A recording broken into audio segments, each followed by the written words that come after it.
So welcome to the first panel of this commemorative conference on Béla Bartók. For the panelists, I'm asking you to politely to restrict yourself to the allotted 25 minutes. There's no very serious repercussion, David. I know you're looking at me. We have three panelists, and we're going to take the questions after the three speakers, so not individually, but after the speakers have concluded. So our first speaker today is Professor András Nagy of Pannonia University, and he will be discussing Béla Bartók's literary inspiration, how he was shaped, and the impact he exerted. And I will refrain from reading the biographies because they are all found in our beautifully done brochure. So, András, please.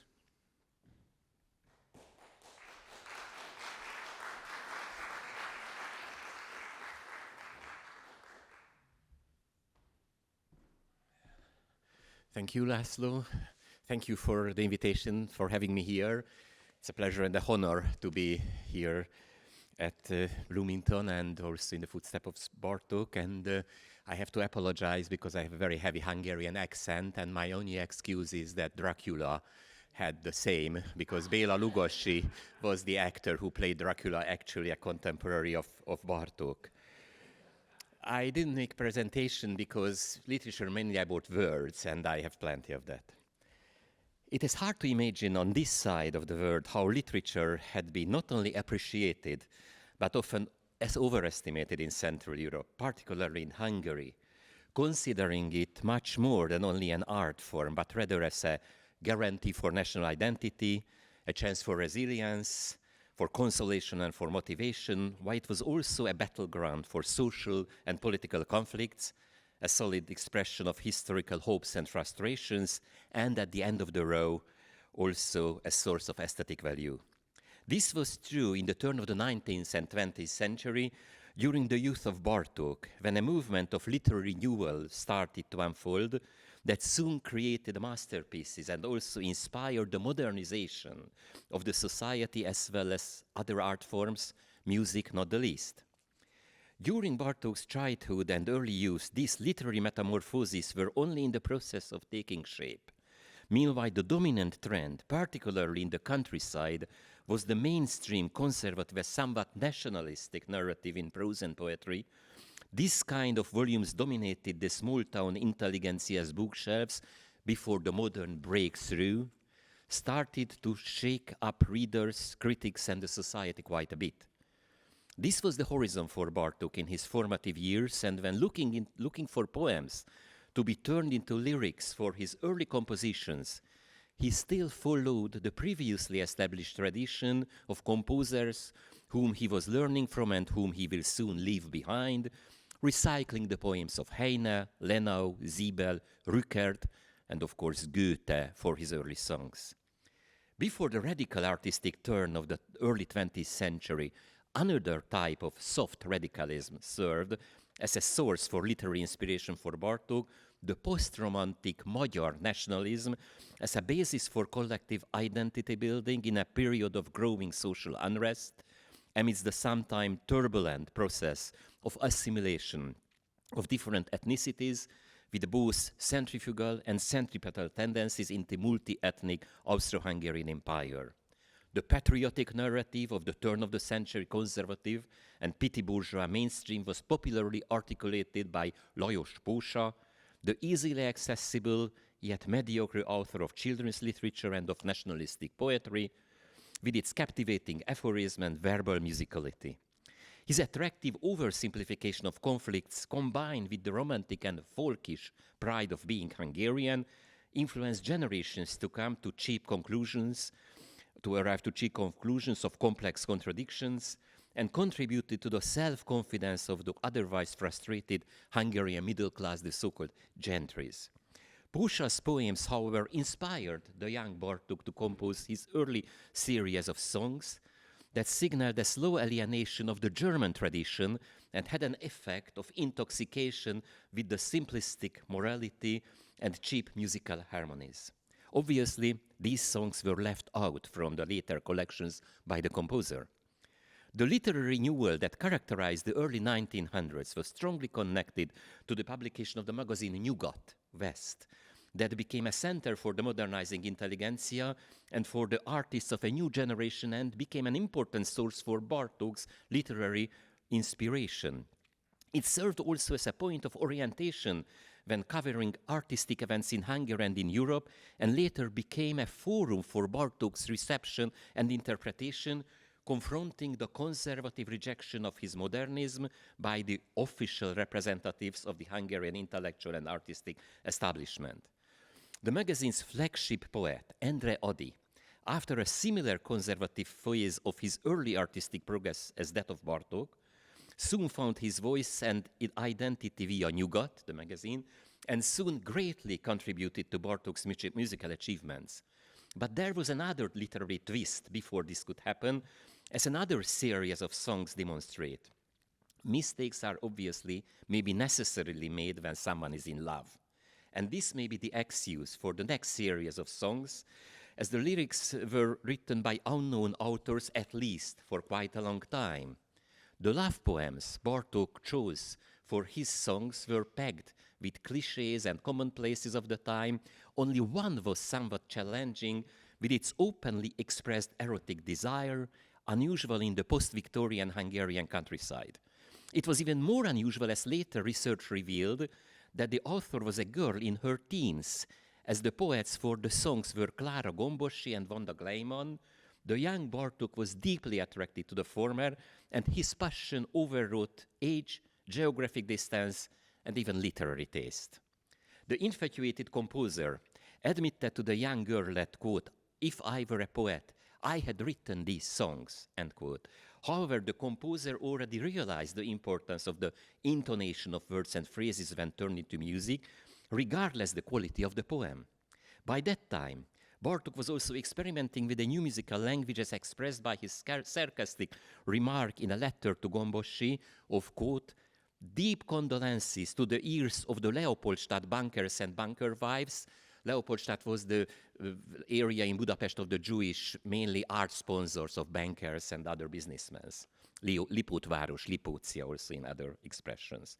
Both the later composed Ady songs and even the Bluebird's Castle has some resonances to these early compositions that were ignored later by the composer. The magic moment of the meeting of Bartók's talent with the poetry of similar artistic quality was after the literary earthquake caused by the emergence of the young Endre Ady. Ady's self-confidence as a genius, his mentality and courage greatly influenced Bartók's attitude toward radical modernization of music as well. Meanwhile, Ady's poems were deeply rooted in the Hungarian literary tradition. They were also inspired by the late 19th century French poets and by radical thinkers, Nietzsche not the least. From the time of the publication of his new poems, Új versek, in 1906, he found his own voice by his masterfully composed poems that included harsh metaphors, the mixture of late Romanticism and early Expressionism, searching for a new, somewhat desperate Hungarian identity that he could also be proud of. He was reaching out to social and political controversies and tried to come to terms with the lack of transcendental horizon, the only consolation being his celebrated intoxication by love and wine. Bartók's first book of Ady's poetry was a gift from Zoltán Kodály, his close friend and colleague, followed by obtaining several more Ady volumes, which were not only read, but its poems were marked by pencil in 3 colors, accompanied sometimes by notes on the margin. In several cases, the majority of the poems in the volume were marked, so were Ady's essays that Bartók also read. When finally Bartók composed 5 songs on Ady's poems in 1916, it helped the composer to come over his previous artistic standstill and offered a chance for further identification. Quote, "The poems seem to coming out of me," he wrote. I would have written those if I was not born for being a musician, he added. In some cases, the identification went as far as changing Ady's words and expressions as if these were his own. In the Odyssey songs, melancholy, love, solitude, and death were in the focus, following the poem's dark tone and playing with its unusual changes of rhythm. Even if dozens of poems were marked in Odyssey's books, the selected ones revealed the type of identification of Bartók with Odyssey, ignoring the ones about his Odyssey's repeated pilgrimages to Paris, the social conflicts, idyllic recollections of times past, and the cult of Odyssey's individuality in historic disguise. Bartók's literary and philosophical horizon can be properly reconstructed by his library. Besides the volumes of the European archaic and religious tradition like Homer's, the Bible, and so on, the composer obtained the volumes of later classics like Goethe, whose The Sorrows of the Young Werther was in several segments underlined due to the reflections of Bartók's unhappy passion concerning Steffi Geyer. The origins of literary modernity were represented by the novels of Flaubert and Dostoevsky. Meanwhile, Jens Peter Jakobsen's Niels Line, the extremely popular Bible of atheism of that time, showed in the same direction as the books of Nietzsche and Darwin, and probably served as a theoretical basis for Bartók's agnosticism. Interestingly enough, German literature was outnumbered by books of French authors, as Rousseau was and remained the point of reference for Bartók. His passionate style, with his intellectual clarity, combined with the admiration of the nature, greatly inspired him. The library included Marcel Proust, À la recherche de temps perdu, opening a new chapter in the poetics of prose, representing a clear turn from the realistic tonality into new literary directions. The magazine Nyugat was not only a point of orientation, but served also as source of ideas for the composer, and later greatly assisted in the process of interpretation and reception of his music. Already, from the very beginning, Bartók's compositions were appreciated and interpreted in the magazine by one of the greatest Hungarian writers of the early 20th century, the doctor, psychologist, and opium addict Géza Csát. Well-versed in music and a devoted modernist, Csát understood the greatness of the music combined by the hardship to play it. Quote, "The right hands of the violinist had fallen off, the lungs of wind instruments musicians ran out of air, and the thumb of the double bass players broke down. Yet Bartók does not want to make things easy," end quote, he described. This was the only way, Csát argued, to play previously unheard melodies that reminded him to the loud and proud voice of Sándor Petőfi, the great Hungarian romantic poet, an icon of artistic and political activism.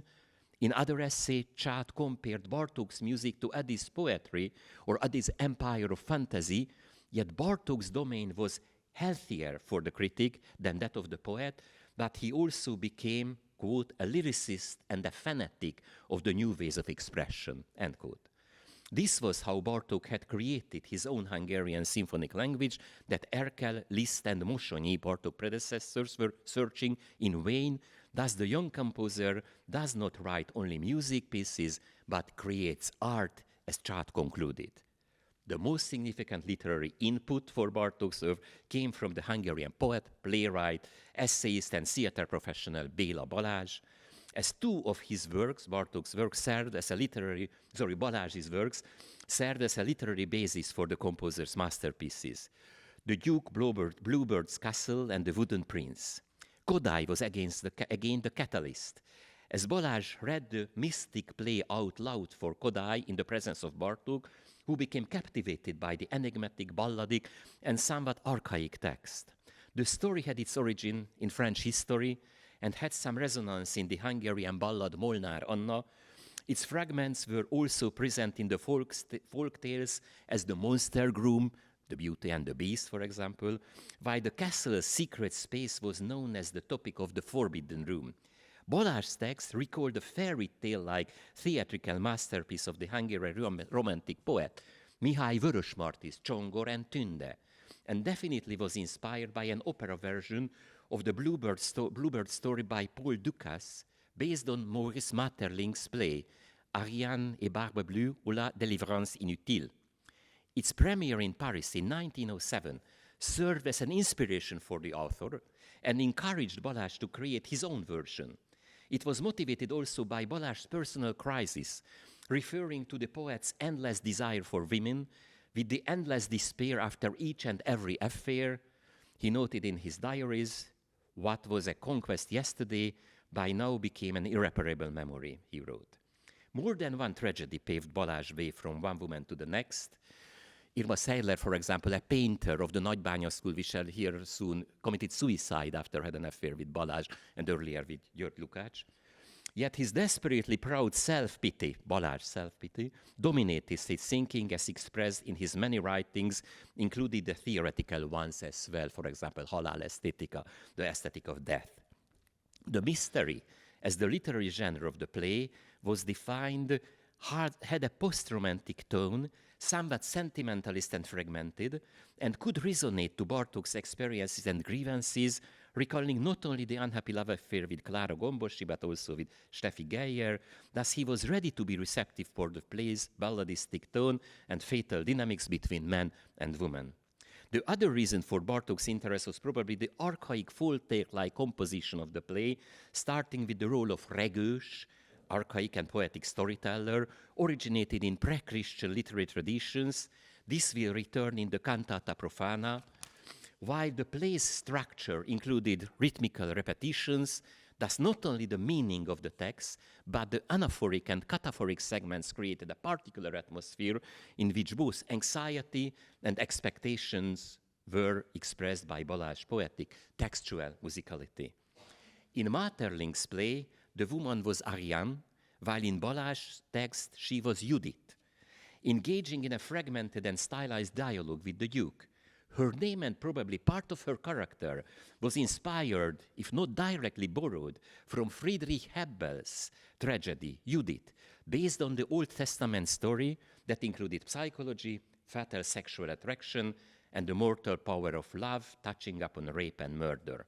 Hebbel's play was often discussed and referred to by Balázs' closest friend, the philosopher György Lukács, raising the issue of crime being in the core of the tragedy, which is not only excused, but justified by a higher morality. Both Lukács and Balázs later turned into communists, following this logic.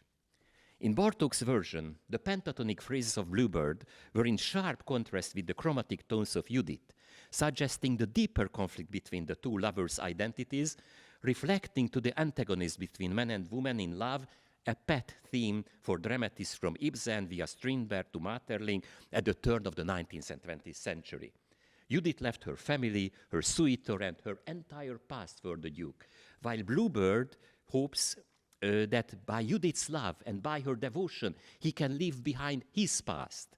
The shadows of the painful recollections were very much part of his personality, built into the darkness of the castle, that even weep and bleed due to the memories of sufferances imposed on him and by him. Yet Judith's female strategy of warming and cleaning the building, even with her own body, and letting in light and fresh air, fatally backfires. The opera's conflict is unfolding with an unusual turn that makes Judith the intruder, and the Duke will be the one intruded upon. Mihály Szegedy Maszák interpreted the dynamism between the two protagonists, that in this process, Bluebird, for Judith, becomes less and less accessible as familiarity breeds incomprehension. Meanwhile, for the Duke, the woman becomes less and less interesting.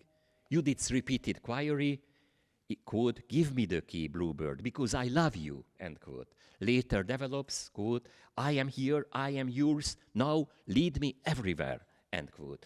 Meets with the desperate reluctance of the Duke, repeatedly begging her, quote, "Judith, love me and never ask, and please be careful with my castle," both in vain. The castle is alive and tries to defend itself from the somewhat cruel penetration by the woman, particularly in those sensitive areas that should not be exposed. This is the domain of the personality that is inhabited by former memories, painful and sad experiences, yet these create the very identity of the Bluebird, to which Judith is attracted to. Once a woman in love, understandingly, does not respect neither his integrity nor his tormented individuality resulting from his undisclosed past. Meanwhile, the Duke's deep anxiety becomes more and more manifest once there is the risk that his painfully obtained despair may disappear. Quote, "What would become of him once life takes away his sorrow?" End quote. Asked in familiar terms, the young Lukács in his Kierkegaard essay, recalling a similarly unhappy love affair shared with Balázs, published in Nyugat in the same year when Balázs's play was printed in the magazine Színjáték. In spite of the masterfully composed paradoxical conflicts, the play's literary qualities are dubious. As often, cheap metaphors are mixed with poetic ones, and the fatal dynamism is unfolded by repetitions and by symbolic actions, recreating the atmosphere of an archaic narrative. The process of the Duke's disenchantment in the loved one is in the center, and even if Judith does not murder the man, as in Hebbel's play, she only kills the hopes of understanding the Duke, of redeeming him from his sorrow, and the illusion that she can be different than the former women were. No, she is not, so she becomes only one in the row. It is hardly by chance that this text inspired Bartók to find the voice of the unhappy and secretive protagonist, and that of the woman as both victim and victimizer, to write his own and only opera. The composer worked on the text also as a dramaturg, editing, cutting, and shortening Balázs's lines to shape the text to his own character. The influence of Adi's poem, "The White Lady of the Castle," also played a role in choosing Balázs' text and turning it into a libretto, as Adi had described his soul with similar terms, as an antique and haunted castle, quote, "decayed, deserted, disdainful," end quote, with its odor of crypt and mist, in which, quote, "shadows are swishing in the dark and accursed folks are moaning." However, his eyes in the poem spark when the lady appears and laughs, yet this laughter is inaudible in Judith's chromatic tunes. It is also difficult to analyze from a literary point of view the characteristic qualities of the other libretto Balázs provided for Bartók's composition, the Wooden Prince. In the text, it wrote, originally it was not serving a musical masterpiece. If it was not serving a musical masterpiece, it have disappeared in oblivion, as several other tales, mysteries, and plays by Balázs, published and moved on to new challenges. However, the fairy tale-ish plot of the magical manipulation, of love and seduction, the conflict between devotion and indifference, the obstacles love had to overcome, the individuality's role versus its social, even royal position, the distorted synchronicity of passion, create a rich and yet simple narrative, wrapped into a secessionist style in the context of humanized nature, where immanent and transcendent is synonymous. The original Hungarian type, unlike the English, refers to the process of carvings, the wooden carved prince. Thus, the creation of the puppet is also being emphasized. The text was originally published in Nyugat. As a dance libretto, its inspiration came also from the modern dance movement of the early 20th century, Hungary, that included pantomime, movement choirs, and other trends of physical theater popular in the Hungarian progressive intelligentsia, with great artists involved and further developed by the inspiration of the Avant-Garde. The original text was significantly modified by Bartók, who played the piano version of his composition in Balázs's home at a meeting of the so-called Sunday Circle, where the audience included such thinkers as the young Karl Mannheim, Arnold Hauser, Charles de Tolnay, Friedrich Antal, to name a few of those who later continued their career in the West with great success. The literary qualities of the third composition of Bartók for stage, Menyhért Lengyelsz, the Mercurius Mandarin, is also hard to aesthetically determine, as originally it was written as a scenario of a pantomime offered to Serge Diaghilev, his company, in the early 1910s. Published later in Nyugat, Bartók was impressed by the text, both the quasi-transcendental power of love and the presence of an exotic protagonist captivated him, particularly as all these were situated in the midst of contemporary urban misery, where prostitution and crime blossom. The genre of the text is pantomime grotesque, as many comical elements also suggest, like the disorder of the room with its stolen objects, or the visitor's characteristics as unfolding in the course of actions, the, quote, shabby old rake and the shy young man, both grotesquely ignoring the financial aspect of the proposed encounter. Their contrast with the cruelty of the three tramps creates dramatic tension, particularly when using the girl as a sensual bait to continue flirting on the window. When finally the mandarin appears, the whirlwind of love, murder, with the girl's desperation and disdain, shakes the stage. While the text remains more a libretto than a literary piece, the simply yet plastically described scenes, the dramatic movements of the tramps, the desperate efforts of the girl to escape from the suffocating passion of the mandarin, make the text tense, dramatic and profound, expressed by the relatively simple language via concrete actions, originally intended for translation, so being overly simplistic. The miracle of the victory of desire over life, the powerfully demonstrated fulfillment of longing, recalls the psychologically described phenomena of the culmination as an orgasm, in French, petit mort, expressed in the language of a radically innovative music, unheard and unpresented before.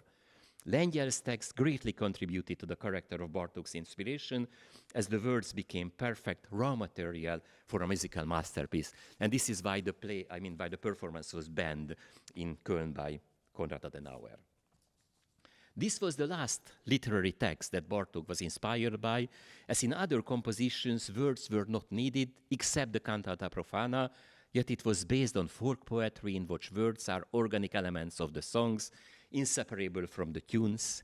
In the Romanian Colinda, which the composer narrated, pagan and Christian elements were mixed, as the title made it manifest, cantata profana, while the symbolic reference to the clean mountain springs could have meant that further inspiration is coming only from the pure and archaic tradition and not from contemporaries.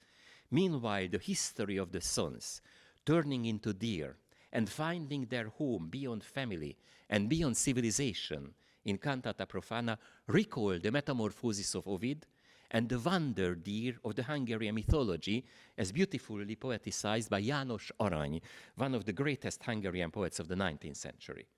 Later, the Kolinda was retranslated by József Erdélyi and published in Nyugat, referring to the source as Bartók's collection. Erdélyi was a modern follower of the folk poetry tradition, playing a crucial role in renewing it after the romantic cult of nationality and inspired generations to come. Unfortunately, he became so nationalistic that later he joined the Nazi party and he wrote poems about the ritual murder of the Jews in the fascistic times. What other poets were not only inspired but also encouraged by Bartók to freely and unconventionally renew their poetic language, and many of them experienced with the literary radicalism the same way as Bartók did it in music. There is hardly another composer or even artist in the Hungarian history of literature so often recalled and appreciated as him, even if no literary interaction could be traced in the years to come. Personal encounters were not significant in this sense.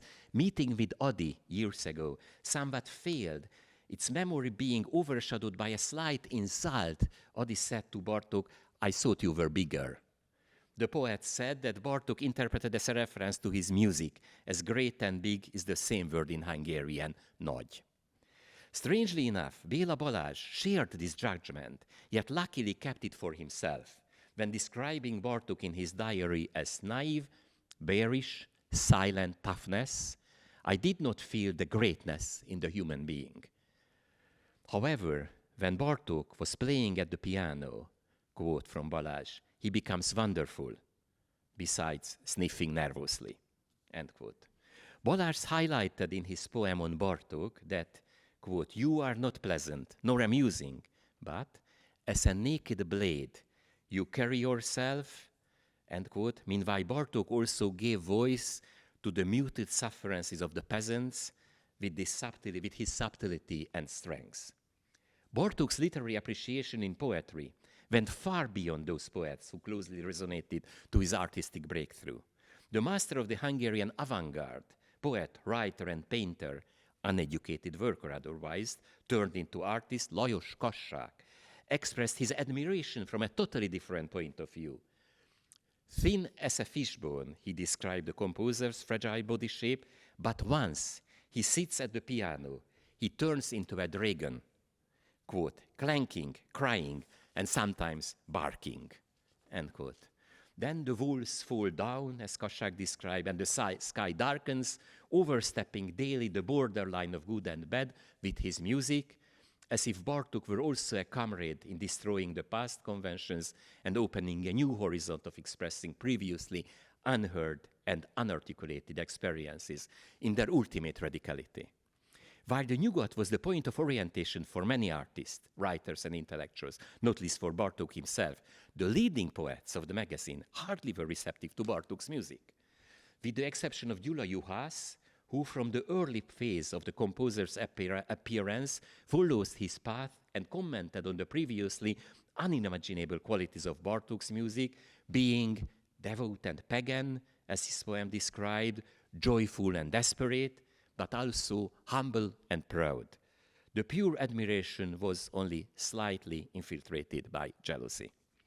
The literary breakthrough came with the next generation, first with Juhász briefly mentored young friend Attila József, one of the greatest poets of the 20th century, who was not only inspired concretely by Bartók's music, writing his Bear Dance on one of Bartók's piano pieces, but understood the importance of dissonance as an aesthetic condition for achieving harmony in a higher level, and even planned a study to elaborate this concept for the magazine he co-edited, Szép, beautiful word, with other intellectuals like François Fejtő or Arthur Koestler, to name the few who may be known for you.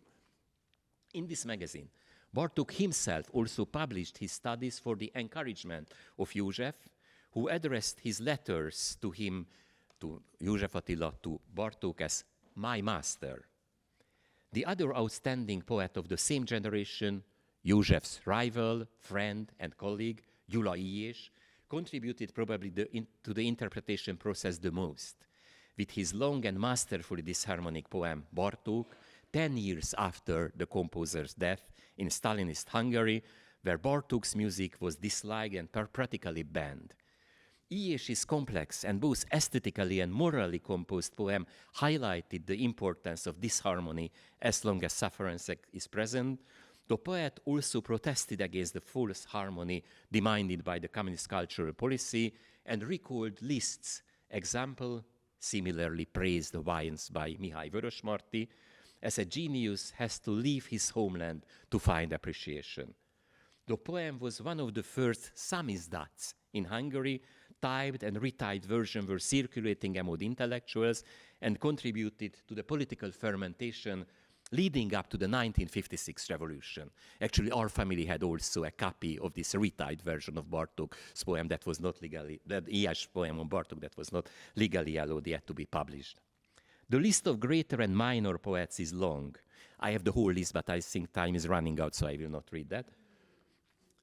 Who all wanted to express their appreciation when determining their aesthetic identity, referring to the artistic achievements of Bartók. The playful genius, Sándor Vörös, later Kodály's collaborator, defined Bartók's aesthetic location as, quote, in the space between animal and angel, end quote, being only and mainly, quote, pure love and no mercy, end quote. Representatives of the renewed folk poetry, László, Nagy, and Ferenc Juhász, were also inspired by the modern magyarness of the composer. The latter even wrote a personal version of Cantata Profana, Ferenc Juhász. While the list of poets is long, yet no Hungarian Thomas Mann created an Adrian Leverkühn of Bartók's tormented personality and his sad destiny, as in the Dr. Faustus. Besides a romantic biography, only one novel was inspired by the composer, that of Ferenc Temesi, Bartók regény, Bartók a novel, parallel narrating the events and conflicts of Bartók Flies, focusing on the years in the United States, with that of the author himself, creating a postmodern literary space to connect the 20th century genius to the latecomers who missed the opportunity to meet him while an imagined encounter in the author's mind finally took place in San Francisco. I think now Bloomington. In Bloomington, we may also feel his closeness and the powerful presence of his music as an ongoing inspiration for writers, intellectuals, and humans in general. Thank you.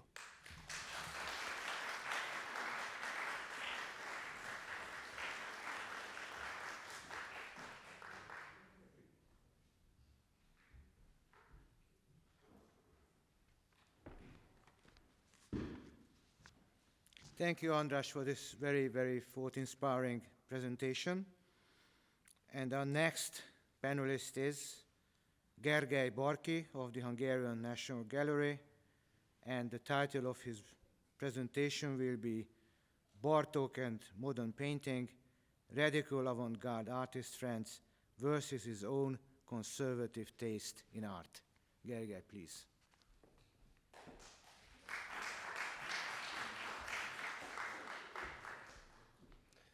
Thank you for the invitation again, and I feel really privileged and honored to be here. And I think it will be not only because of the symposium, but whatever we have seen here in the last 2 days, it will make us come back again, surely. Try to find my presentation. Doesn't work. I try to push escape.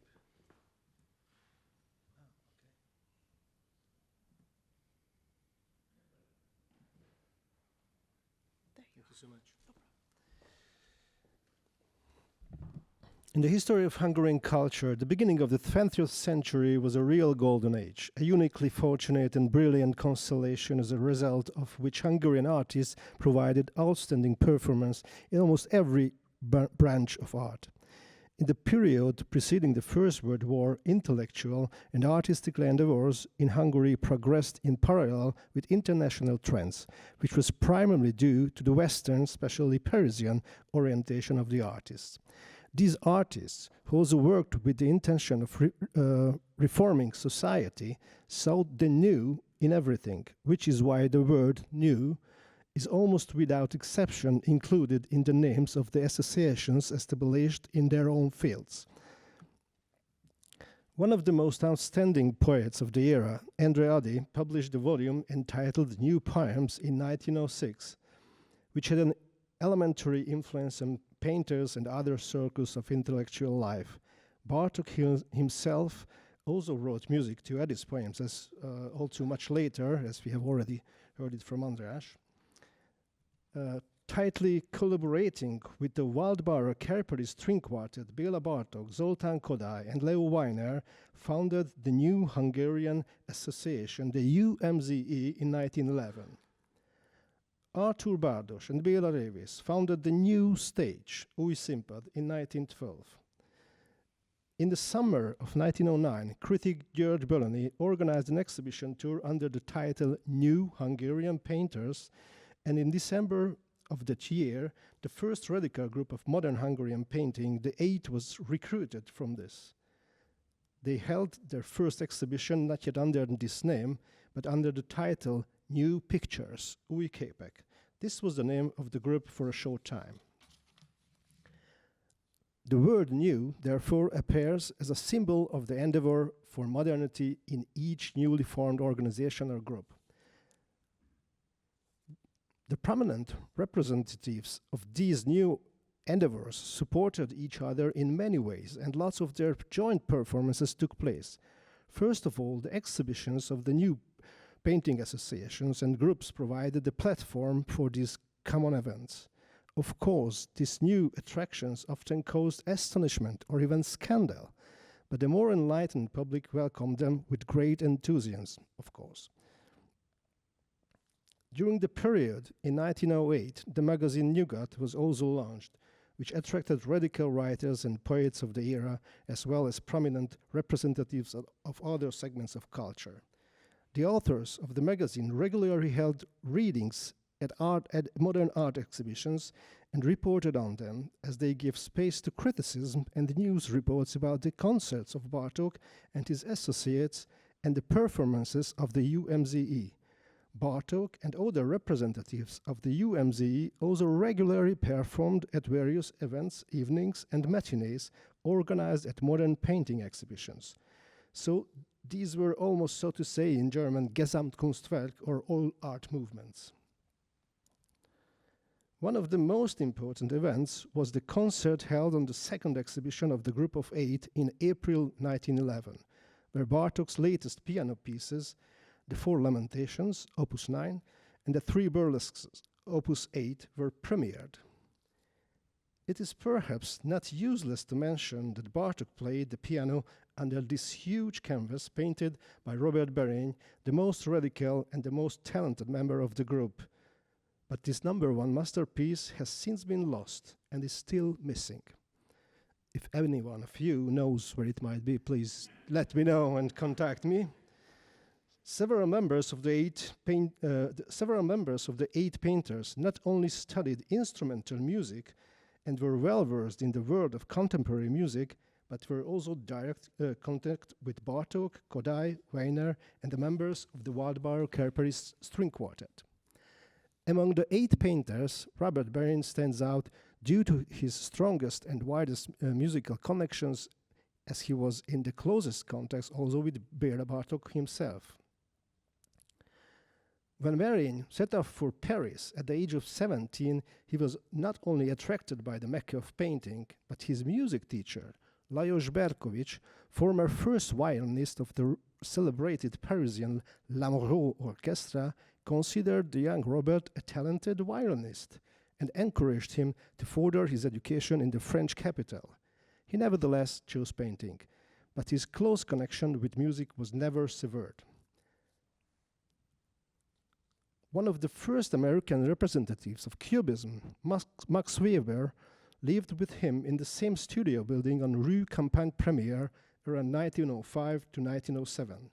Decades later, he still remembered Berény vividly, quote, "Berény loved music, and at the most unexpected moments, he would pick up his violin and improvise with an oriental passion and broad, mellow, resonant, liquid tone. Sheets of music, his own compositions, and the classics were always lying on his table," end of quote. His other friend, violinist Ivor Carman, who also later emigrated to the United States, remembered that Berény's musical ability was well above amateur level. Quote, "He was an excellent violinist, almost as a good professional level.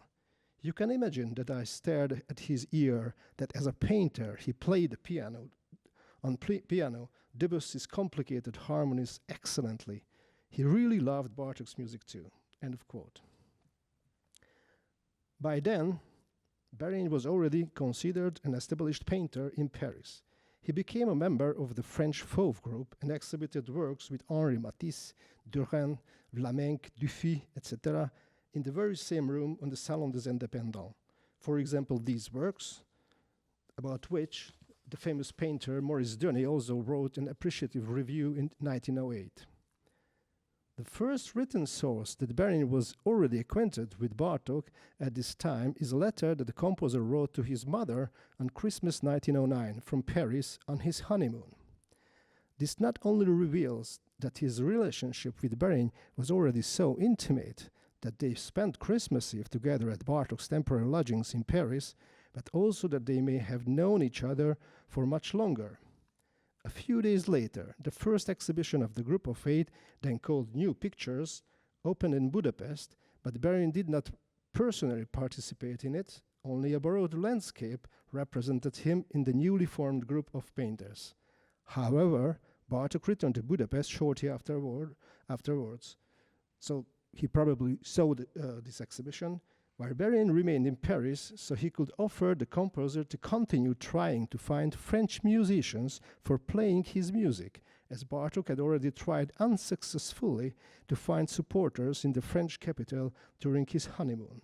In his letter to Bartók, who was already in Budapest at the time, Berény did not mince words. He honestly described the kind of rejection he had received. quote, "Dear Mr. Bartók, after Delacroix," of course it is not the painter Delacroix, but the musician, "had not responded to my repeated letter of inquiry, I was finally able to bring him your sheet music today.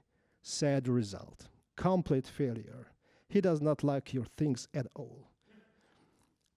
He said something like, "Either he thinks the world is crazy, or it is the work of a child or a madman." I sadly reassured him that neither of them. "I am not discouraged in continuing your case. I am going in a different direction, perhaps with more success." End of quote. Bartók returned to Paris in the spring of 1910 for just a few days to play on the piano at a Hungarian-related event, the Festival Hongrois. Upon his return home, he held his first independent composers' evening, and thereafter actively advocated for modern art. From then on, regularly performed at art exhibitions, thus supporting modern initiatives in his homeland. Berin must have had a significant influence on this. But how did they meet at all? It was probably their mutual acquaintance, Berin's childhood friend, the composer Leo Weiner, who introduced the painter to Bartók. Berin had already been playing chamber music with Weiner when he was a young student. Their circle of friends included Fritz Reiner, who later became one of Bartók's most devoted interpreters, as we will hear it more about this from Sir Lucas later in the afternoon. As early as the spring of 1906, Berin drew a caricature of this circle of musician friends, immortalizing, among others, Weiner, Reiner, and himself as well. He painted at least 6 portraits of Leo Weiner during his life, the most important of which was the strange portrait painted at the end of 1911, casually capturing the composer in a sleeping pose, which debuted at the last exhibition of the Group of the Eight at the very end of 1912. Berin painted one of the finest and most important portraits of his oeuvre of another composer, Bartók Béla, only a few months later, in the early spring of 1913. The oil paint had not yet dried on the canvas when it was first and last time presented in Hungary at the International Post-Impressionist Exhibition of the Művészház, the House of Artists, in April 1913, where the painting already caused a great stir.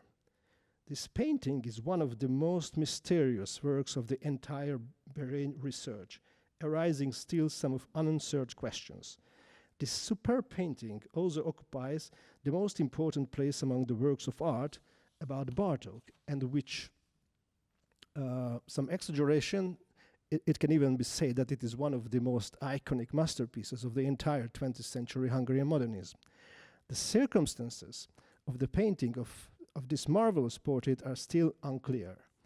Berin's first wife wrote about it as follows, quote, "I don't remember whether Rob met Bartók through Weiner or someone else and then asked him to paint his portrait.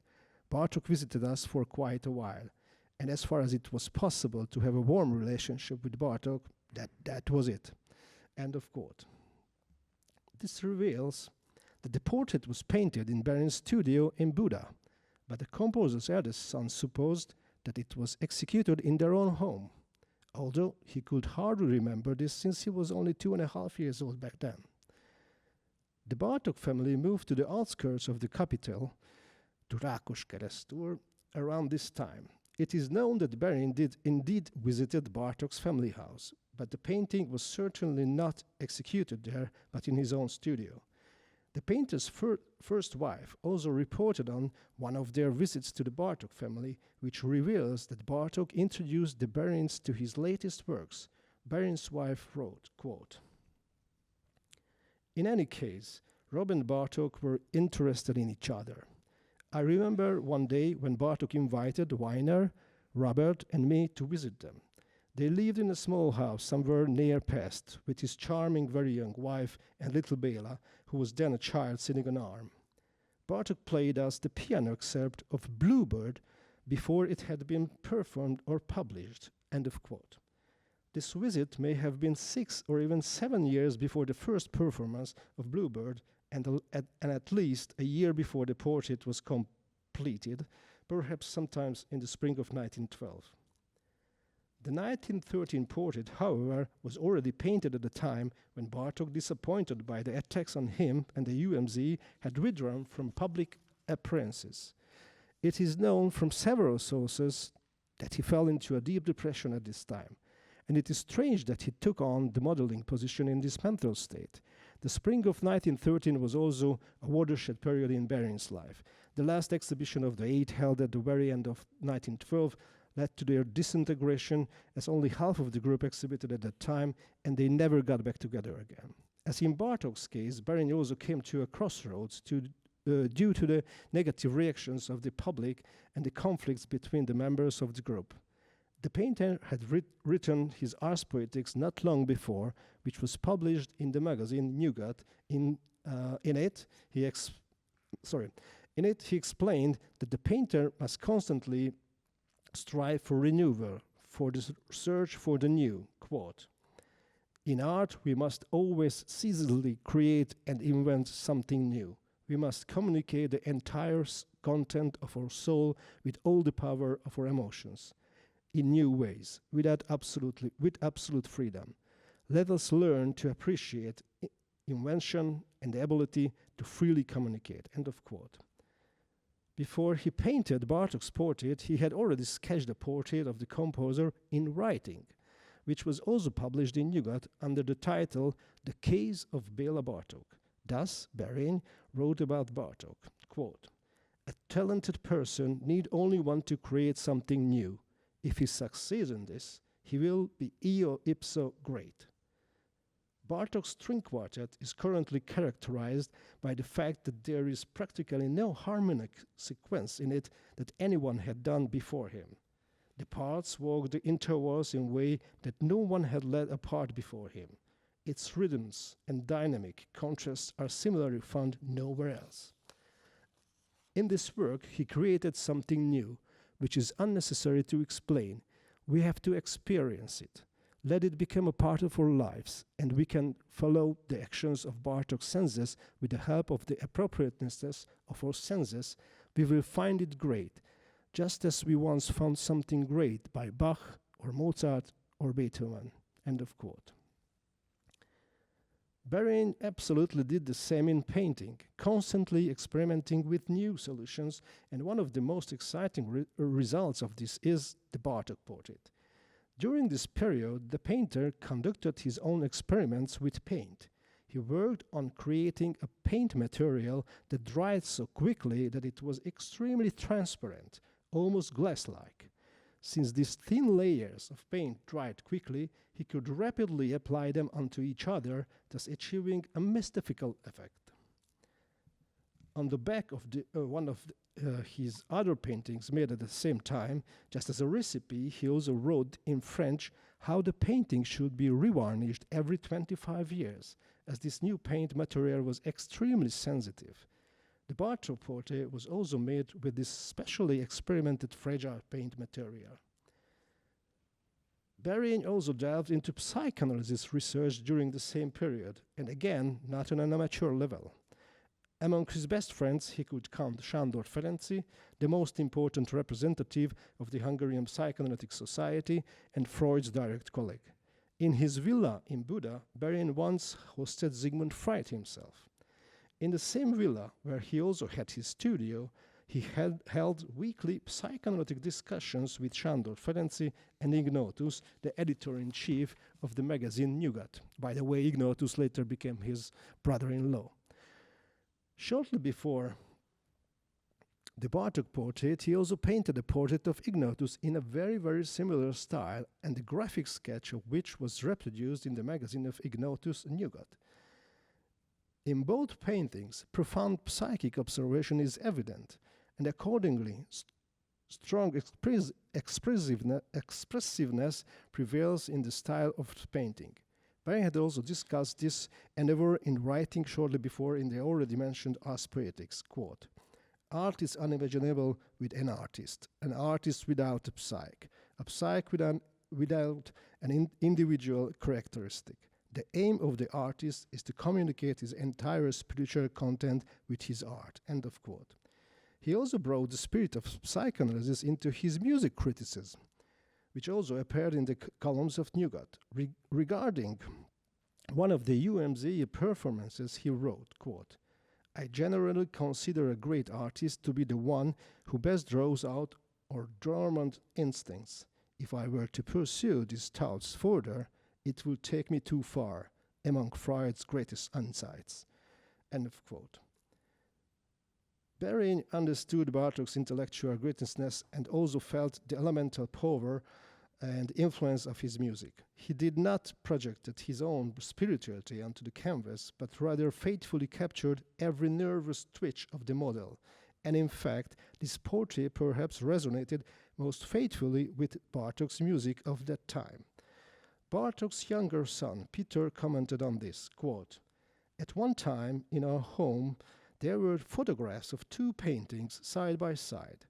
One depicted my father as radiantly beautiful as I had seen him as a small child. The other was the Barry portrait, and I didn't like it because I saw a distorted figure in it. I think that these two paintings could be compared to my father's early piece entitled Two Portraits, which depicts the ideal and distorted nature of the same person. As an adult, I then re-evaluated Barry's wonderful painting and discovered not only my father's character and suffering, but also his music. For example, Allegro Barbaro, Two Portraits, or the Piano Concerto No. 1. The picture shows my father's sincerity, his determination to ruthlessly present reality, whether the world likes it or not." End of quote. Barry was well acquainted with the aforementioned musical works of Bartók, and the influence of this is clearly evident in this painting. But in reality, it seems that the painting simultaneously depicts both sides of Bartók's two portraits, the ideal and the distorted.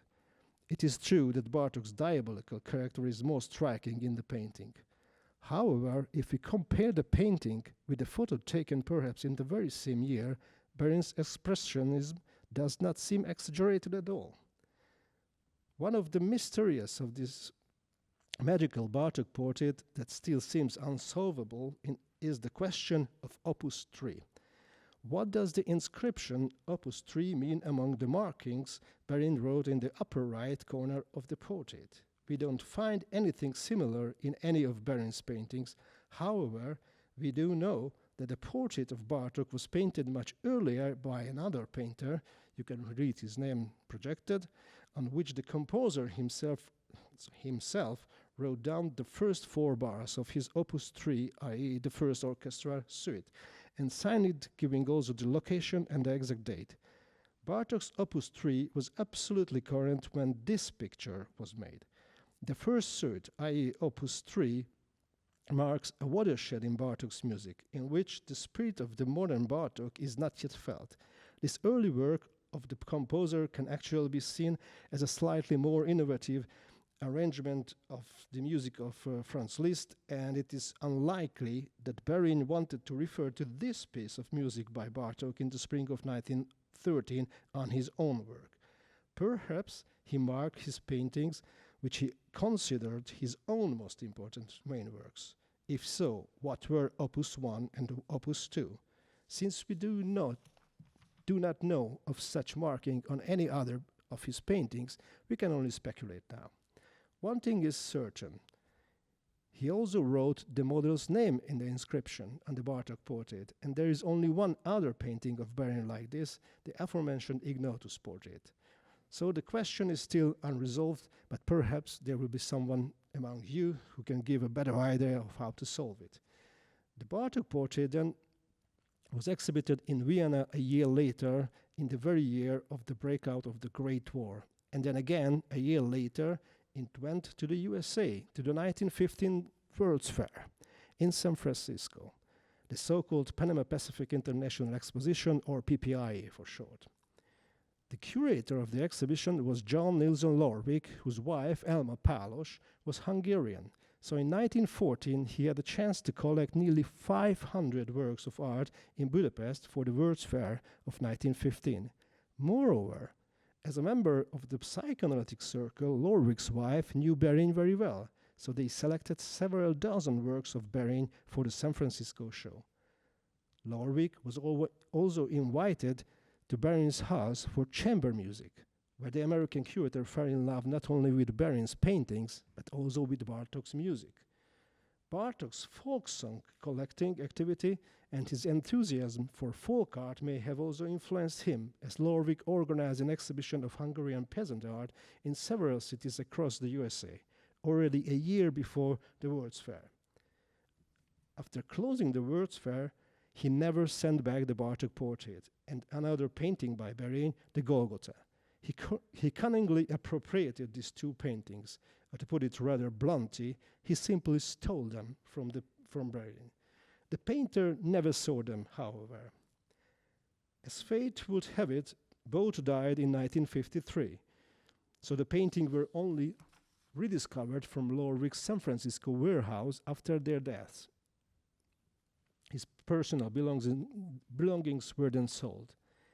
3 years later, in October 1956, during the revolution protesting against communism and the Soviet occupation of Budapest, the painting was reproduced on the cover of the American High Fidelity magazine. It soon came into the possession of Viktor Bátor, a New York lawyer, the founder of the Bartók Archive. Strange enough that Elma Pálos, the thief Lorwig's wife, also worked for Bátor in the Bartók Archive. Later, the composer's son, Peter Bartók, acquired the painting, and it remained in his possession until his death. I tried to borrow Berin's portrait of Bartók for the exhibition I curated on several occasions in the last 2 decades, but unfortunately, Peter Bartók always refused the request. Thus, we were not able to borrow it for our most important exhibitions, for example, the Allegro Barbaro, held at the Musée d'Orsay in Paris.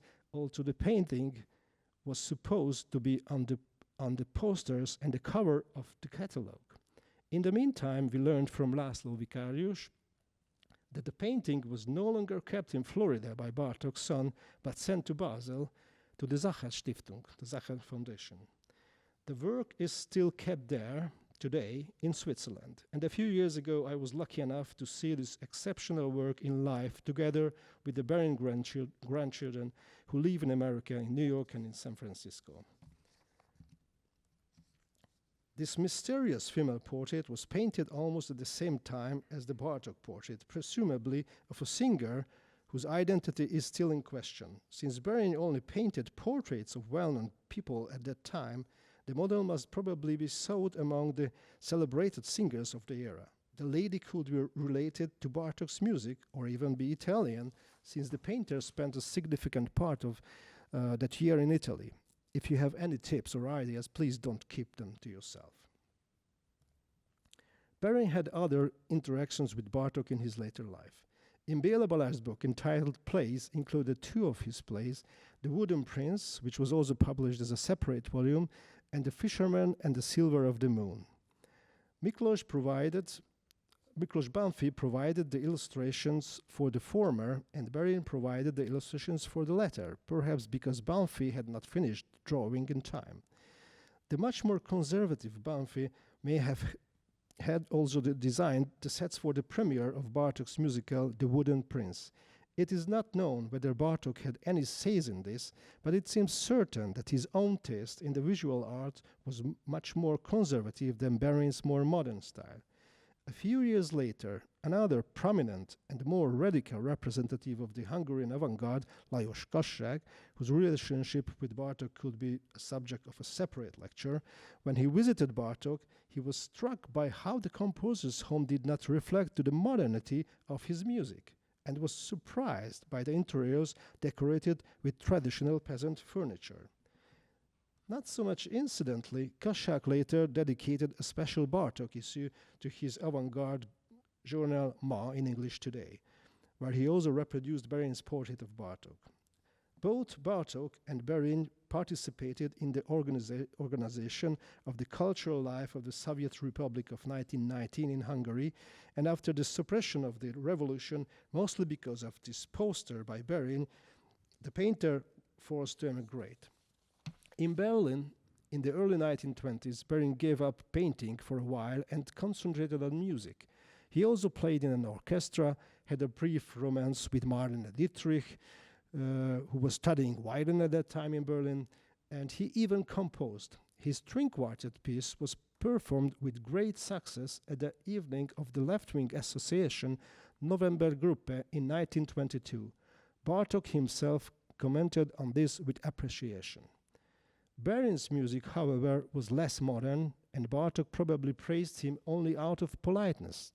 Berin, therefore, was bolder and braver in painting than in his music, just as Bartók's own taste in the visual arts was more restrained than he was in breaking radically new grounds in music. Thank you for your attention.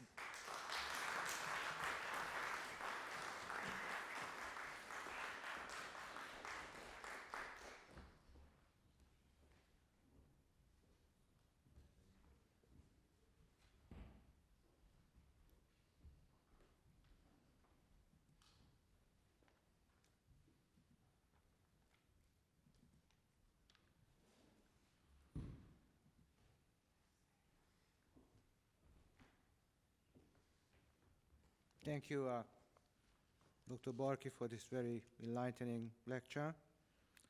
And last but not least today, Professor David Hertz of our own Indiana University is going to talk about natural sound and everyday life in the music of Béla Bartók. David, please.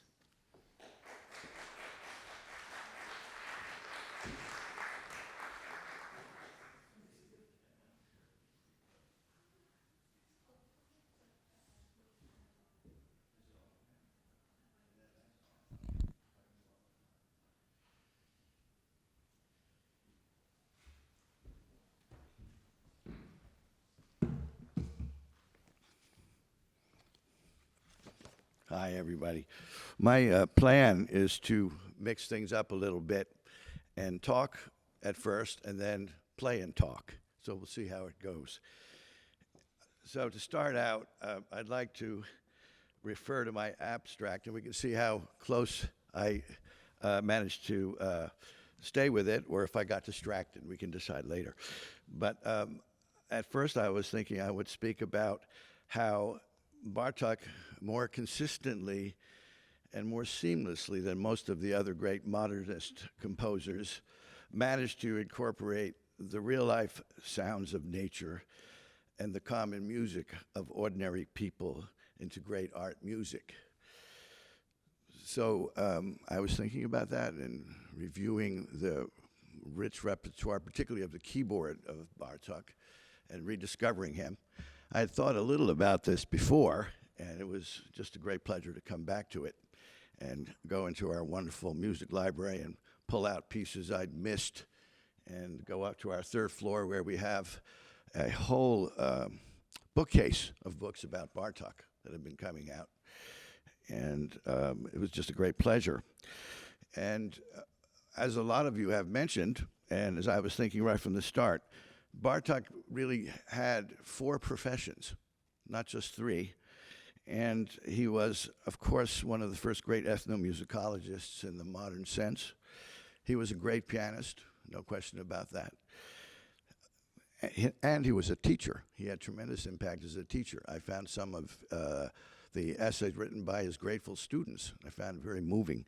And most of all, of course, he's one of the greatest composers, not just as a great Hungarian composer, but a great composer in an international sense, without question. And then I came across a 5th aspect of his career, which I sort of knew about, but I found an old copy of his collected writings, republished by University of Nebraska Press, and it's hundreds of pages, including his lectures given at Columbia and Harvard with a lot of music examples and his thoughts about music aesthetics. So I was thinking we could even argue he was a great philosopher of music as well, and very connected, though, to his creativity as a composer. So if we can think of another person who's so systematically and meticulously focused on what music is from all these directions and worked very hard at all of them, I'd like to know. But I think it's very special in that case in that sense, the achievement of Bartók. And possibly because of his thoroughness, I do believe he found one of the best routes forward for modern music. Of course, there are other different ways the great composers of modernism worked, and there's much to admire there, but I think Bartók, in terms of finding a place in the repertoire and continuing to generate fascination, he did very well for himself, and possibly because of that thoroughness. In his writings, there are places where he talks about breaking away from the language of the 19th century, and Romanticism is probably one of the most massively successful movements in the arts, in the history of the arts. I taught many classes about the sense of exhaustion that comes at the end as the modernists fought for a new way forward, a new way out. And the painters didn't want to paint realistically. The writers wanted to get away from traditional storytelling, and the composers wanted a new language that was not connected to the same old major and minor scales. As beautiful as they are, you know, as exemplified in the great compositions of the 19th century, or the Preludes and Fugues of Bach, which I recently noticed were edited by Bartók. It would be fun to even see what that is. I have had no time. You would know what's going on there. So he knew a lot about everything that had been done, and he wanted to do something different. And as I was reviewing, I came across this fascinating phrase, a quote from Bartók. He said at one point that peasant music is just as much a natural phenomenon as the various manifestations of nature in fauna and flora. Correspondingly, it has in its individual parts an absolute artistic perfection. I thought that was fascinating. And there's a wonderful article where I found that. In any case, he used folk music and absorbed it. Sometimes he set the folk music in his remarkable harmonizations and in his larger music imagination. And he also had this gift that I think a lot of the great composers had, which is that he could compose something like that sounded like a piece you already knew. And it's like an old friend. But he actually wrote it. And it is something that comes out of his thorough knowledge of that folk music. So that's another side of his creativity. So as he absorbed all this, sometimes he used the material and with love, and sometimes he made something that was completely new in Bartók, which is also an important way he probed for the future of music. And he went to different countries, even to North Africa. He learned some Turkish and Arabic and saw their pitch scales, and they were different. And all of it, I think, was to think of what more could be done with music, not because he was trying to appropriate anybody's culture. That's my opinion, and maybe different opinions, but many of the great artists were doing things like that. So anyway, I'd like to talk a bit about some of my favorites, and I'm going to go over to the piano in a minute. When I was a youngster, probably early teenager, out in suburbia, Long Island, I had a remarkable piano teacher who gave me the Romanian dances, and I learned a few, and I still love them. And those are examples of folk music that he absorbed and used, but actual pieces that came from the culture. And later on, I learned some of the Bulgarian rhythms, which were done in microcosmos. And they're pretty much, I think, Bartók is absorbing the 1, 2, 3, 1, 2, 3, 1, 2, 1, 2, 3, 1, 2, 3, the different rhythms, and absorbing that aspect of Bulgarian rhythms, and yet doing something fresh that's completely Bartók. And I was really tickled as I was reviewing his collected writings to see that in one Bulgarian rhythm, he was thinking about George Gershwin, of all people. I can even, for some reason, I remember it's on page 350. I don't know why. But anyway, in one of the Bulgarian rhythms, it sort of could sound like Gershwin, and he says so. Fine, you know, and but so much of it is fresh. Bartók loved to change meter, too, and you showed us a lot of that, those fascinating examples, and you find that in a lot of the pieces.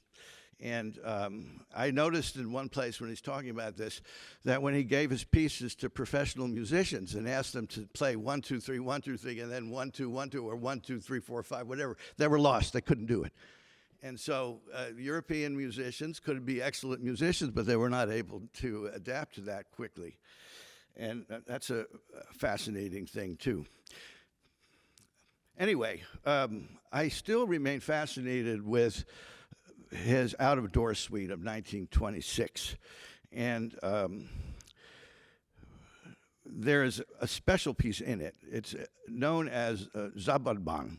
And Valeria's been trying to train me to say it right. We can hear later how close I got. Out of doors. And the fourth piece is something called Asuka Zania, or I should say Asuka Zania, possibly with a slightly different accent, but what that means is music of the night, or night's music. It's translated sometimes in French as musique nocturne. And there, I think we have a really advanced, innovative composition, unlike many of his other pieces, but something special. I think he takes us to a next level. And there's also this phenomenon of night music in Bartók, which we see increasingly in the critical discourse. And the source place for it must be this piece, which is specifically called Music of the Night. And another great pleasure, as I reviewed, is the comments of the novelist, the Czech novelist Milan Kundera, who knew a lot about music. He grew up in the house of a famous musicologist, his father, who knew Janáček, and he loved Janáček, but he also loved Bartók. And Kundera writes brilliantly about Beethoven, particularly the late sonatas. It's worth reviewing what he says in his book, Testaments Betrayed. But in his book, he comments very specifically about music of the night. And here's what he said. Bartók's piano suite, Out of Doors, of 1926, in the fourth part, has nature sounds, the voices of frogs at a pond, it seems to me, and suggest a rare and strange music. Then into these animal tones merge a folk song that, human invention that it is, and here's the most special spot, lies on the same plane as the frog sounds. I thought that was fascinating that he said that. It's very close to what I was thinking of in my original topic, but I didn't know I'd find this. Lies on the same plane as the frog sounds. It is not a lead, that song of the romantics, meant to display the effective activity of the composer's soul. And those of us who've studied romantic music know exactly what he's talking about, all the hundreds of leads that Schubert wrote and so forth. And then he says something else. It is a melody come from the outside as a noise among other noises. Yeah. So I've written a lot more, but at this point I'm going to take a chance that I'll more or less get the gist of what I wrote and just go sit by the piano and see if I can take us through a few things. And the last time we had a wonderful Bartók meeting, I couldn't have done this. In the last few weeks, maybe month and a half, I've been playing the piece and discovering new things. So I think I can take us through it without too much, let's say, damage to the score. And we have this magnificent Fazioli piano. This is a whole story in itself. I believe the School of Music has 2 of them now. And I'm a very affectionate alumnus of the school, so I'm delighted. Can you hear me? Is this okay, or am I too soft? If I'm too soft, let me know. So, just make a few quick distinctions. My wonderful piano teacher many, many years ago, back on Long Island, gave me this dance with sticks.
new source of vocabulary. And so I'll just jump ahead to another great achievement of his is Bulgarian rhythms, and here's the first one.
Tragically, he didn't have time to record more of his own music, but there are good recordings available of him playing some of his music and other music, even on YouTube. I suppose a lot of people here know this, but in case you don't, you can just listen for yourself. And we have some in our digitized music library, which is quite excellent, along with other recordings of great Hungarian musicians playing Bartók's music live right here at Indiana University. Anyway, the main course of what I would like to do is to take another look at the nice music, and just give you a sense of how I'm discovering the score. And this is a very famous piece. There are a lot of people playing it on the internet, at all sorts of levels, excellent performers. But as I play it, I get my own point of view, and I like to share that. So again, thinking about Gundero's remark, we know right away we're outside. That alone is special. And Bartók starts with the sounds of the night, something that I think a lot of us already love. But here's Bartók's sense of it. And so the first thing he writes, to many people that might sound dissonant. What is that? It's just these chromatic notes. But he changes his point of view on these chromatic notes, very specifically in the score. So first he emphasizes a G, and then an A flat, then an F sharp, A flat, G,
You need 3 staves here. The piano accompaniment is in the wrong key, and it pulls against the key of the tune. And I find it beautiful. Others may find it unsettling. But Bartók's polytonality is very beautiful here and somehow clear. I use the word diaphanous. I'm trying to figure out the right word. But there's a certain transparency.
Magical, don't you? So that's what I wanted to present today.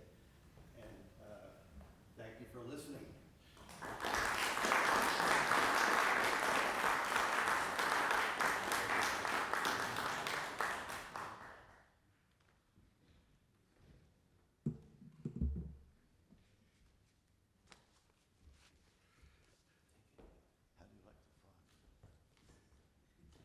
Thank you so much, David, for this really uplifting performance. And we have some time for questions for all of the speakers this morning. So please.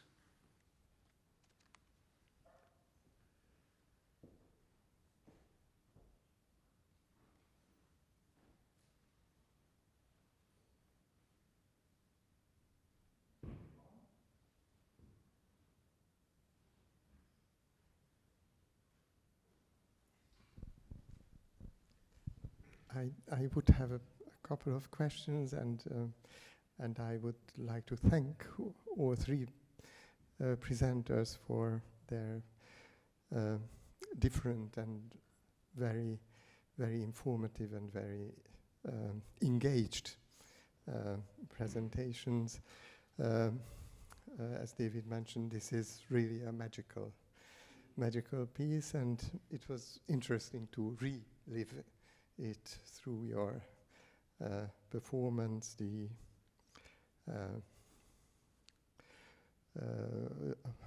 these 2 melodies, the sad and the happy melody of the flute, and I like the idea you quoted from Kundera that which was linked to your original Bartók quotation, to that human sound also comes in Bartók's music from nature, and that it is another sound, another noise. I would have a specific question to Gergely Barki, if I may, whose paper actually and projections wonderfully illustrated some of the points in the first lecture. So it was good to see visual elements about the surrounding intellectual background of Bartók's works. I was fully struck by the Ignotus portrait, which I did not know, and which is so close to the Bartók portrait. They are different in many ways, but the style is so close. Where is it? I think you will hear me. I think probably I don't need the microphone. Do you do it? Okay. So it's a very good question. It was found in a collection in Hungary, in Budapest, and we went to the auction, the Kizilba auction house, and I think it is still in private hand, and I would be extremely happy to have it in the museum. Probably in the Petterfield Library Museum, it will be the best place, of course. And it is a very good question why it is so similar. Probably this was a series of paintings in very, very same style. So the Opus 3 can be the next question, that probably the portrait of Ignotus was number 2 or number 1, I don't know. But I'm not sure about it, so I don't want to speculate about this.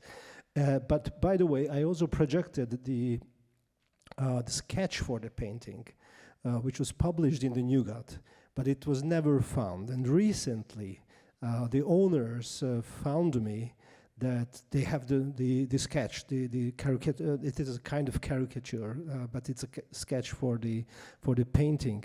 And it's quite ironic because that also was exhibited in the Panama Pacific exhibition here in the United States in 1915. So, and I had no time to tell the whole story about it, but these 500 works of Hungarian art was almost seized by the government, of the United States government. So it was in the middle of the war, and the USA never wanted to send the Hungarian collection back to Hungary. So they remained here in the United States until 1924. Many paintings came back to Hungary, but still there are a lot of paintings we are searching for, because on the way the paintings were sent back to Hungary, there was a kind of smaller exhibition, a kind of auction, and some of the works were sold. So that's it in short.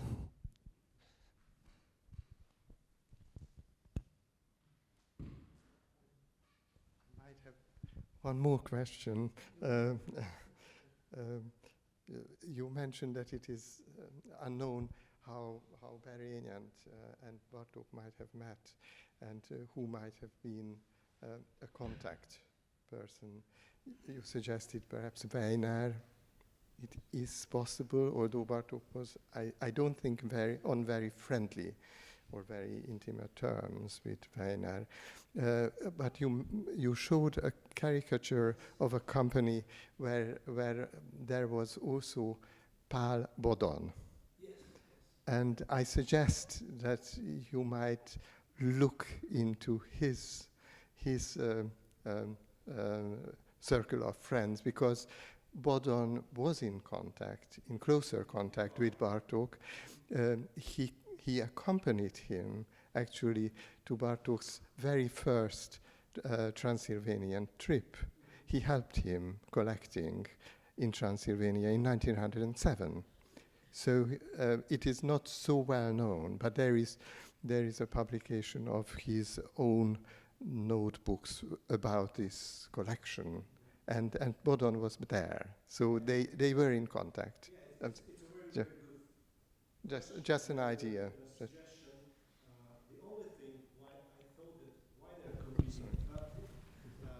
The only thing that why I could that Weiner was the connection, because they were really good friends, and I have not found any source about Bodon, but it is a very good point. Practically, I would like to look after all the participants on the caricature, so it is really exciting. It will be really get more knowledge about this circle, because I think even musicology or music historians know pretty well about this circle. So.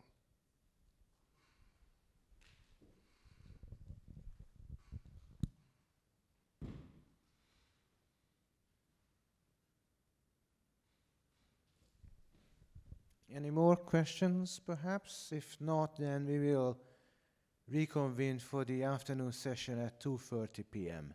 And thank you to everybody for coming, and particularly for our speakers. Thank you.